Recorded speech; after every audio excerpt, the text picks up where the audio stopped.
Between January and July of 1995, 8 more bodies were discovered, one of which was a 2-year-old named Sibasisu. It appears that Sithole had moved on to using a garrote, a wire with 2 handles on the ends, which allow him to strangle with minimum effort. In May of 1995, 19-year-old Elizabeth Matsetsa told everyone that she had a new boyfriend. A friend of Elizabeth had later stated that he met her boyfriend. He introduced himself as Selu. When police had shown the co-worker of Elizabeth the photo of Moses Sithole, he identified him and stated that he was the man that he knew as Selu.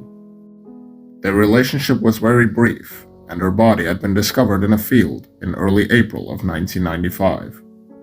Her employer later stated that he had dropped her off in Nina Park after work, and that was the last time that he had seen her. In June of 1995, Francina Sitsebe was found sitting against a tree in Attridgeville. Closer inspection revealed that she had been raped and tied to a tree by her neck. Presumably as she started losing blood flow to the brain, her legs gave way and she ended up hanging herself. Shortly after, Moses had fallen out with his common-law wife Martha and ended up living on the streets at Park Station in Johannesburg. Between June and September of 1995, about 7 more bodies were found and identified in Attridgeville, Cleveland, and Boksburg.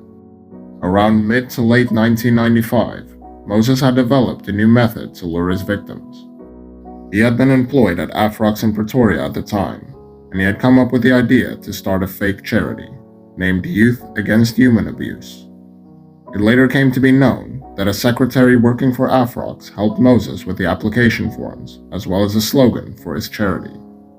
On the 16th of September, a police reservist, Solomon Kangwani, took his dogs for a walk near Van Dyke Mine in Boksburg. His dogs ended up leading him to the body of a woman who had been tied up and strangled. He immediately left and called the police. Over the next few days, police sifted through the field and ended up finding 10 bodies, all of them tied up with their own clothes and strangled. Unfortunately, the news was leaked to the media, and within days, the Van Dyke graveyard site was in the headlines, ruining any opportunity to set up surveillance and led to the death of 5 more women. Another task force was set up, this time under the East Rand Murder and Robbery Unit. Realizing that the modus operandi was identical in both the victims of the Van Dyke mine and the victims of Pretoria, the 2 task forces joined up, but the original Cleveland murders were not taken into account as police were still convinced that David Selepi was responsible. During their investigation, police discovered the ID book of one of the Van Dyke victims and identified her as Amelia Rapudile. Police then traced her place of employment, which was the Johannesburg International Airport, now known as the Oliver Tambo International Airport. Investigators found out that Amelia was last seen on the 7th of September with a man that had been offering them jobs. During the interviews with Amelia's co-workers, one of them took out an application form that the man gave them. On it was written the name, Youth Against Human Abuse. Another victim found at the Van Dyke mine was 31-year-old Monica Valakazi. She had left her home on the 12th of September, telling her grandmother that she's going for a job interview. When police arrived to notify her of Monica's death, she told police that she took a phone call from Monica the day before she disappeared. The man on the line identified himself as Moses and spoke to her about a great job opportunity for her granddaughter. Another victim that police were able to identify at the Van Dyke mine was 27-year-old Makobu Mahotsi. She was employed at an orphanage called Kids Haven. Her co-workers told police that they last saw her on the 14th of August. They stated that Makobu told them that she might not return as she had secured a position working for a charity. They also showed police the application forms that they received, and on them was written the name, Youth Against Human Abuse. The woman in charge at Kids Haven told police that the man who handed out the application forms visited Kids Haven very often, and had once brought a photographer from the Star newspaper with him when he delivered homeless kids so that the photos could be used for his organization. Police connected the dots and realized that they had a massive problem on their hands.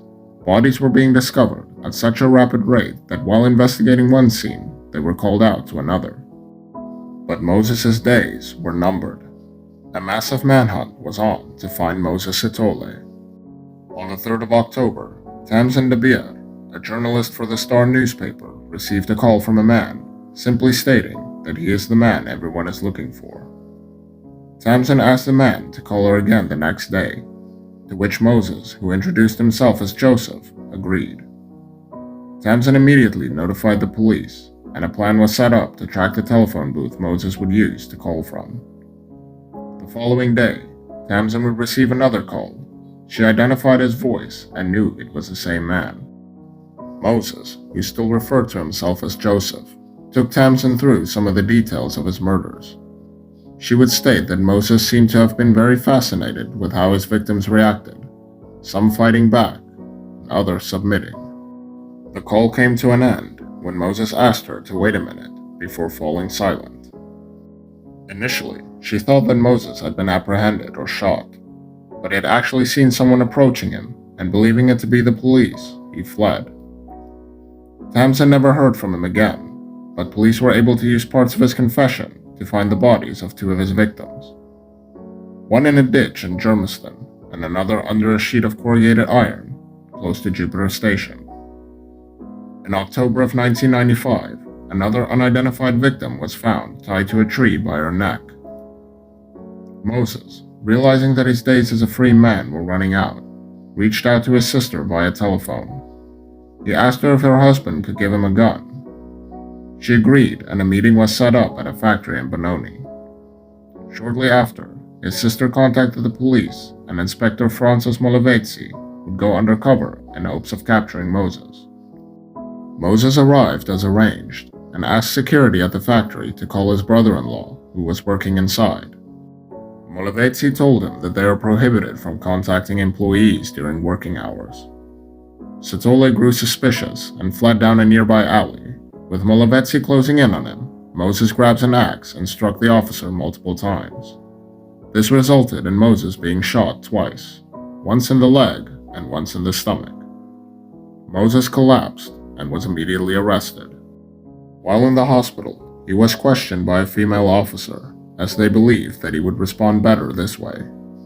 Moses Sithole initially admitted to 10 murders, allegedly masturbating as he recalls the events during his statement.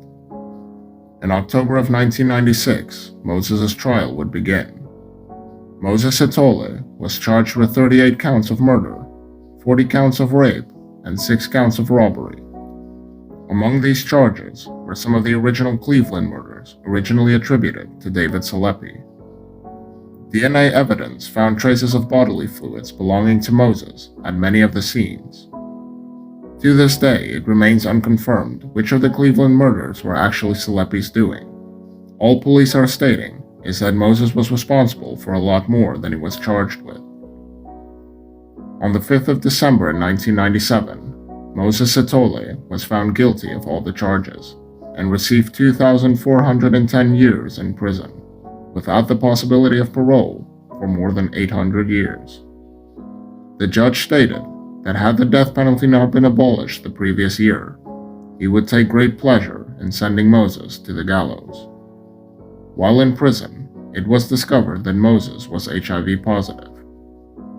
His common-law wife, Martha, had her and her daughter tested.